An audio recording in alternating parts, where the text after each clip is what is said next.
Well, good afternoon and welcome to the Small Business Briefing. It is Thursday, July 22nd. I'm Rob Fowler, the CEO of the Small Business Association of Michigan. Brian Calley, president of SBAM, is co-host. And this briefing is brought to you by Marana Group. Marana Group is a data, document, and distribution solutions company. And if you're operating as an e-commerce business, Marana Group can offer warehousing, order processing, and seamless distribution of your material. You can find out more about Marana Group at maranagroup.com. That's M-A-R-A-N-A group.com. Hey, Brian, I was thinking earlier today, it's July 22nd, a year ago this time, we I think kind of began to believe it was all over, we watched the data, we watched the trends. We were coming off a spring peak, and I think our temptation was to think it was over. But I heard you say on Monday that, and you spent some time on the data, that we shouldn't probably breathe a big sigh of relief yet. Yeah, there's a reason that you see us really involved in vaccine advocacy messaging, and that is because that is our best protection against having issues in the future with respect to having to go through the workplace safety rules battles again, and what's going to be open and what's going to be closed and all those sorts of things. The governor's emergency powers are, now that that 1945 act is gone, the governor's emergency powers are strictly limited to areas, actions necessary to stem the pandemic and preserve the availability of the healthcare system. If that's never in question in the first place, those powers don't even come into question. What's our best way to do that? Well, population immunity. Now, you can get population immunity two ways: get the vaccine or get the infection. And so as we look around the country and we see overall infection rates for America in the last month or so are up multiple times, about four times higher than they were. That's why you see us involved so much more now in making this case. I kind of wish I would have pulled about a 2-minute clip. Governor DeSantis in Florida making the case, I thought, very powerfully yesterday for why it makes sense. Florida is one of those states where this is their time. Like, what we get in the fall, flu season, and we had a COVID wave last fall. Our risks are higher at that time. Well, in the summer is when they're higher in Florida because people go indoors in the summertime. So, and they're making the case very powerfully, but it's important to get this vaccine, virtually eliminate the possibility of serious illness. There's some breakthrough cases, some cases where a person might still get an infection, but at that point, about 99% you avoid serious illness. So that's why we're keeping close eye on it. I'm worried, that these types of questions will be back on the table. I certainly hope not. And we're ready, willing, and able to draw the line in the sand and work against rules, the workplace rules and costs and closures and all that kind of stuff. Of course, we'll be right in the front lines of that. But wouldn't it be great if it wasn't even an issue in the first place? And so that's what we're hoping for. Absolutely. All right, we have a special guest today, and I'm going to let you both introduce him and set this up. All right, very good. Well, over the last couple months, we've talked about a change in tax policy that's really important for small businesses, specifically small businesses. And it's something that has been kind of in the works for a little while. It had made it through the process. Unfortunately, it was recently vetoed by the governor, but we're determined that not be the final answer to this question. So we have invited to come on the sponsor of that legislation, Mark Tisdel from Oakland County. And he is, by the way, he is a candidate that we proudly supported in the last election. And Mark, I'll say, Representative Tisdel, I'll say when you having somebody say the words before they get elected, we like that, but we love it when the actions after the election match what you said before. And so let me start out by saying thank you for making tax policy more favorable and more fair tax policy for small businesses a priority. Why don't you tell us just a little bit about what the legislation does? Well, first of all, Thank you, Brian, for having me. I didn't know you were going to be paying that close attention. I thought all I had to do was say things and be done. But no, listen, it was my pleasure to help the leadership with that priority on. It was House Bill 4288, and basically in November of 2020, U.S. Treasury and the IRS came up with language that would have enabled states to pass legislation allowing pass-through businesses, S corporations, limited liability corporations, and partnerships to pay a portion of their taxes. In this case, in Michigan, the 4.25% personal income tax, to pay that through a new entity filing, thereby preserving more of that $10,000 state and local tax cap that became law federally in 2018. It was estimated that about 170,000 Michigan businesses would have opted, it was a choice, would have opted to pay their personal income taxes on an entity filing, and that would have kept $200 million or more right here in the state without impacting state tax receipts. It would have been a 100% federal tax deduction. On Monday, July 12th, the governor was out touting small businesses and micro businesses, those of 10 employees or less, of which I had one for 22 years. She was out touting those as the backbone of the Michigan economy. And on Tuesday, vetoed my bill, which would have provided $200 million benefit to 170,000 of them. So, it was kind of a surprise too, because watching the whole process, it was a little bit bumpy. It seemed like it was kind of hard to get Treasury to a point where they were okay, but it seemed like they had gotten to a place where they were okay. Were you surprised by the veto? Very much. When at first, I'm vice chair of the tax committee, and very pleased that again caucus leadership saw fit to put me in that position as a freshman. But when it was in front of tax committee, there are I want to say it's about 18 other states that have either already implemented this enabling legislation or are working on it. And red and blue states, everything from Oklahoma to Connecticut and Rhode Island and California. So, but the initial implementation estimate was $10 million. Now, Oklahoma, in working through ALEC and some other contacts, their implementation cost they claimed was $400,000. Well, it still went through the tax committee with a super majority of votes. Went through Senate committee with one vote against, and by the time it got to the Senate floor, the implementation estimate from Treasury had gone from 10 million to 4.5 million, and that would have been a one-time cost. So I thought that was a very positive sign that they were continuing to look at it, to work on it, and make that implementation cost perhaps more realistic.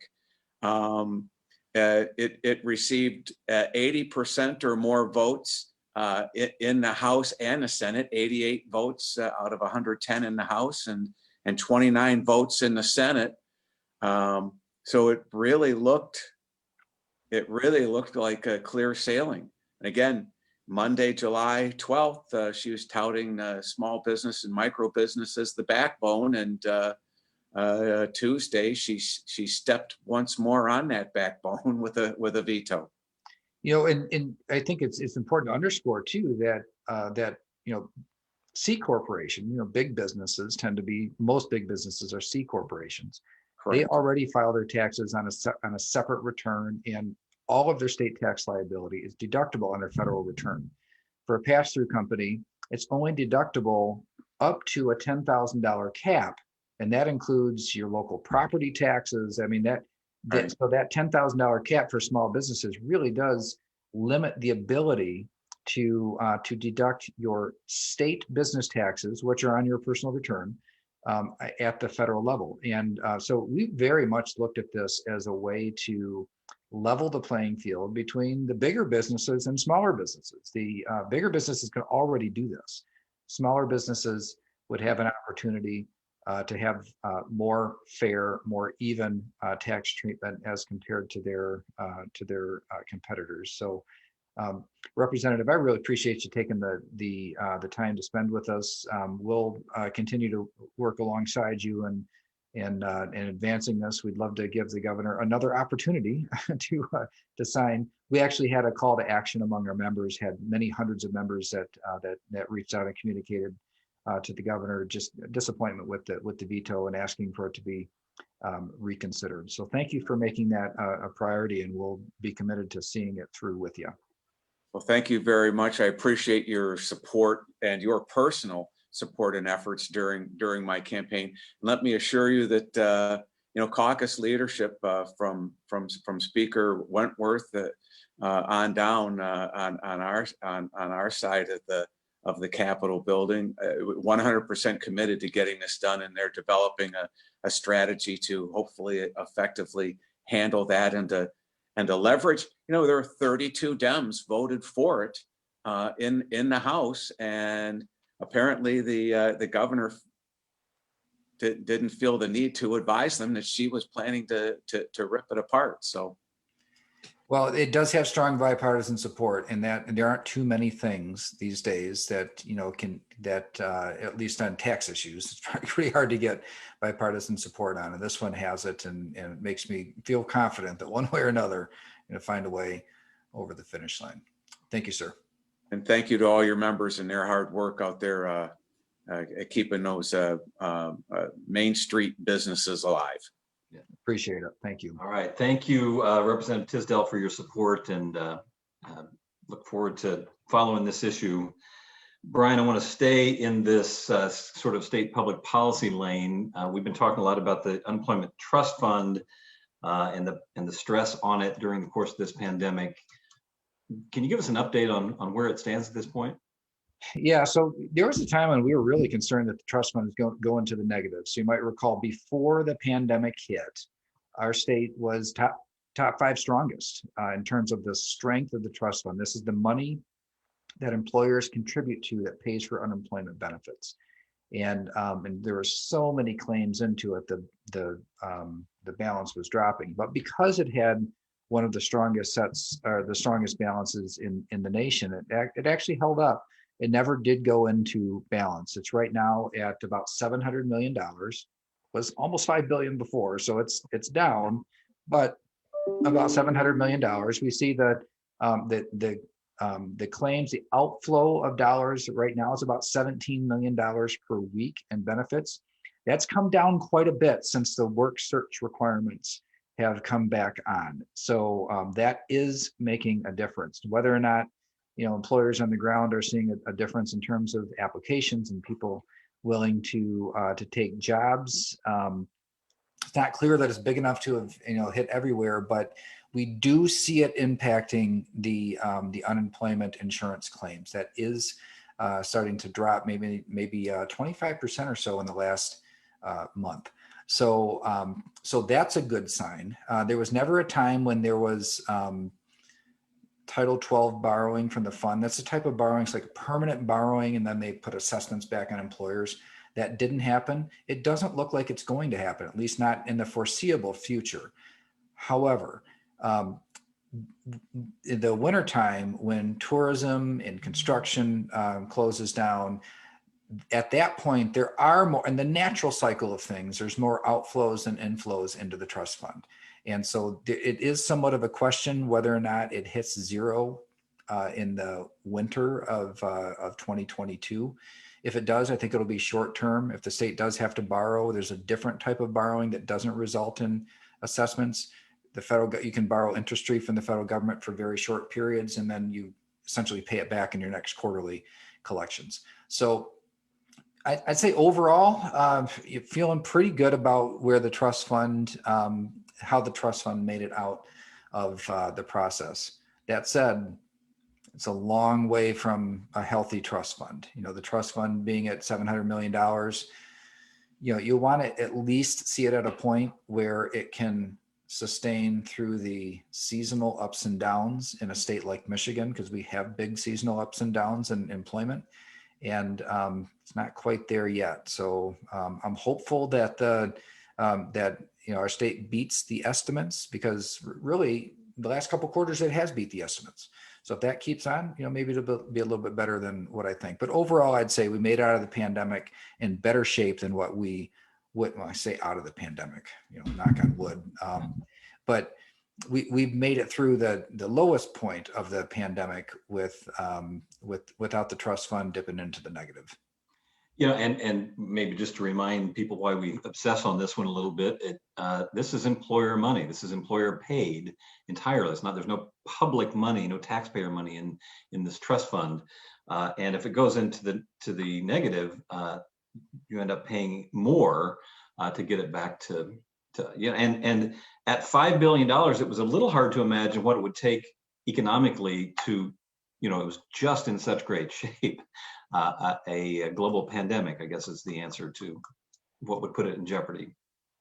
Okay, I want to stay again on that topic a little bit. One of the questions early on was, they just dropped some of the requirements to be eligible for unemployment compensation. One of them was that you had to be seeking employment. And the legislature has taken a run or two at reestablishing that work requirement. Sounds like maybe there's some progress been made.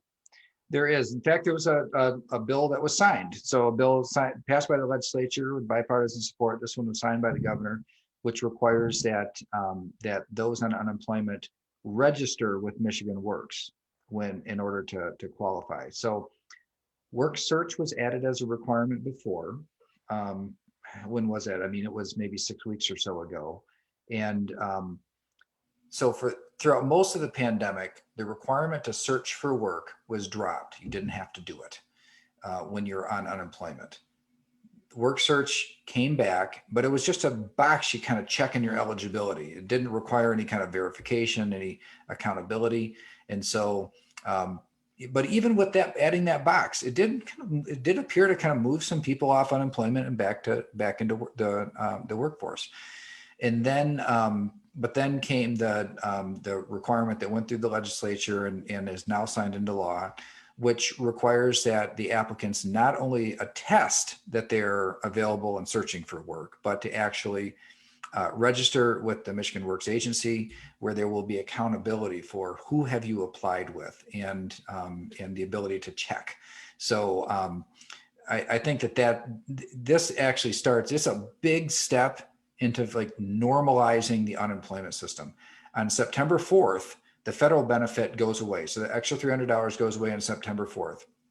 The Work Search requirement was technically added, maybe a month and a half ago, but the requirement is being added to register with Michigan Works. On the heels of that will come the elimination of $300. I think we're going to be back to a normal unemployment system here pretty soon. All right. And one more issue again that we've been watching, because I think mostly of a misunderstanding between the federal government and the state government, this issue of eligibility, particularly for sole props and 1099 employees, has been a little bit up in the air. And the state has asked 648,000 people to recertify their eligibility, really putting some of that in jeopardy with the notion that if you weren't eligible, you might actually have to pay back some of the unemployment you've gotten. Movement on that at this point? Yeah, there were some statements made by the governor and some movement that showed that the state was trying to get the ability to do waivers of requirements to pay back for people that may have inadvertently certified in a way that's not eligible. So, and keep in mind, we're talking about for the federal payments here. So originally the Fed said, hey, Michigan, you've got 4 of your 20 or so reasons that you qualify for unemployment that don't actually count. And so anybody who qualified under those, you have to send them a notice, and this ended up being 648,000 people that they either have to qualify under a different way or they have to pay the money back with interest and penalties. And so obviously this started, quite a stir. The state has sought some clarification on the use of waivers on people having to pay it back, and the governor said yesterday that in some questioning by reporters that they do intend to make heavy use of the waiver process. So unless somebody had kind of purposely certified or presented in a way that was insincere in order to qualify when they really didn't, that they would, those cases might have to pay back. But anybody who was sincere in their application and just picked one of the ones that the state put on there that doesn't actually qualify, then they would use waivers for those. Whether or not the state has the ability just to waive, because these are federal benefit payments, I think that's a little bit of an open question, but the signal was that the state will be very aggressive in the use of waivers to avoid people having to pay back. Okay. One more issue that's kind of related to everything we've talked about so far. We started this briefing talking about essentially a veto the governor had done that affected small business. She actually vetoed another one, very much affected us. I think we saw this one coming a little bit more. There may be a little more backstory to it. I wonder if you'd address that. And then the call to action that we have out for the issue that we talked about at the top of the briefing, maybe a little bit more about that and what people might do if they haven't responded to our call to action. Yeah, great. So in the discussion with Representative Tisdel a little while ago, we were surprised by that veto. There was another veto that we were disappointed in, but not surprised by. The legislature had sent the governor a bill to essentially pull out of the federal unemployment benefit early. So it will naturally end on September 4th. Over half of states have decided to discontinue that benefit earlier because there's so much demand for people. Michigan has not. The governor said ahead of time she was going to veto the bill, so we weren't surprised by it. But still disappointed because we know that there is so much demand out there for employees, and there are available jobs, and employers are really pulling out all the stops and raising wages and doing everything that they can do to get people, and just not even really getting applicants. So that veto occurred this week as well. And then on pulling out of the federal benefit, our call to action, what we're trying to do with that, and let's focus on that issue that we discussed with Representative Tisdel on the tax issue, and that is to number one, express disappointment, to feedback to the governor, like, hey, we need, small businesses don't need a veto of legislation like this. We need support, committed support, especially in a case when it didn't cost state anything, except for implementation costs. Would have saved small businesses about $190 million. And we think about 170,000 small businesses were in a position where this would have been a relevant issue for them, something that it would have been worthwhile for them to take advantage of. So really big benefit with no cost. Here's the other kicker, is that it's actually, Representative Tisdel was talking about, states, Republican states, Democratic states have passed this, but it's actually higher tax states are the ones that are most interested in passing this, because their state taxes, everybody in the country, the deduction of your personal taxes on your federal return is limited to $10,000. Right. And so the higher tax state you're in, the more that your citizens are limited and deducting and using your state taxes as a deduction in your federal tax return. So, so you do have a lot of liberal states that that have done this. So this is not a Republican versus Democrat thing. This is this really is something that cuts right across. It just makes sense. Why would we not want our citizens, especially our small business, our citizens running small businesses, creating opportunity for people and communities all across our state, to be able to deduct on their federal taxes as much as they possibly can? You know, I think we are close enough to this and close enough observers of the legislative process to know that this is a little bit between the legislature and the governor. Probably some leverage that the governor was seeking with the House and the Senate, but we got caught in the crossfire. And I think part of the call to action is to say, we noticed, don't take it out on us. Why wouldn't we move forward with this, and to be strong in that message to the governor's office at this point? Well, we shared the link in the comments there. So please, if you haven't already, please do submit or be a part of the call to action. Submit that communication into the governor's office. We just want to soften the playing field for when this comes back around. So negotiations, and looking at different tactics and what it's going to take to move it through, all that work's happening now. But when the bill reaches the desk, we didn't do a call to action ahead of time because really I thought the bill was going to get signed. Yeah. And there aren't too many vetoes that aren't pre-scripted or not obvious, and this is one that really surprised me. Yeah. All right, one more topic before we wrap up today. We have observed and talked about a little bit that hospitals and some other healthcare organizations have begun to require their employees to be vaccinated. Some in some other states, that we don't know of any yet, in Michigan, are requiring their vendors to have anybody who sends a person onto their property has to be vaccinated. I think there's some clouds on the horizon on this topic. Yeah, and I think it's mainly in the healthcare industry where you're going to see vaccine mandates. Some hospitals are already moving forward. Others are waiting for the FDA to do their kind of final approval of the vaccine. The vaccines now are operating under emergency approval. The FDA already knows that they're going to, in September, approve the Pfizer vaccine, for example, under the regular system. They just have a bureaucratic process with a waiting period. It's a foregone conclusion. It's going to happen. And but for whatever reason, they're just waiting. It's hard. It's an organization that's very hard to kind of change. It's not nimble.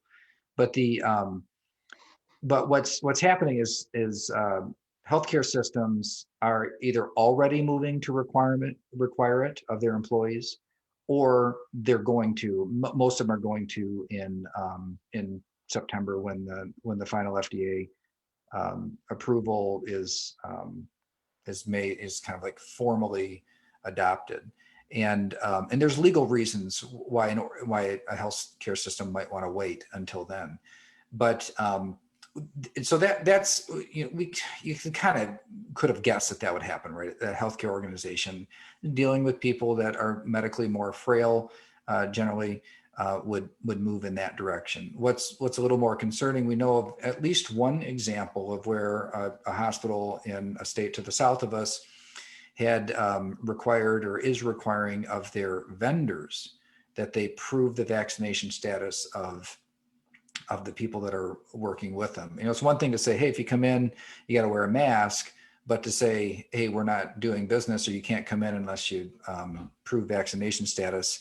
The ramifications downstream from the healthcare organizations are such that we know from our engagement all year with our members that it's one thing to educate and encourage vaccines, but the idea of getting in the business of requiring it of your non-healthcare employees and even collecting or asking for that information is something that the vast majority of our membership is, at least those who have taken the time to express an opinion to us, has zero interest in being involved in. And so I think this is something that we know on the healthcare front, hospitals, they're going to require it sooner or later of their employees. But in terms of vendor relationships, this is something that we're hopeful, and we've had a few conversations here trying to put, our ear to the ground. Our healthcare organizations in this state thinking of doing that. Nothing yet, but Indiana is not that far from us, and we know at least in one case where it's starting there. All right. Just another issue that we'll continue to keep our finger on the pulse of. As we wrap up today, let me just remind you, if you didn't know, we have an annual golf outing. It raises money for our entrepreneurial efforts, manifest through an organization called Michigan Celebrate Small Business. It's the annual Small Business Awards program. It is the annual entrepreneurship scorecard, and it's part of the partnership we have with other small business organizations across the state. That golf outing is August 26th at the Medalist Golf Course in Marshall, Michigan. There's the link on the website, and you can find out more at sbam.org. If you'd like to learn more about the golf outing, we'd love to have you out and support us. Thanks for joining us today. We'll be back here on Monday. Have a good weekend. See you on Monday, everybody.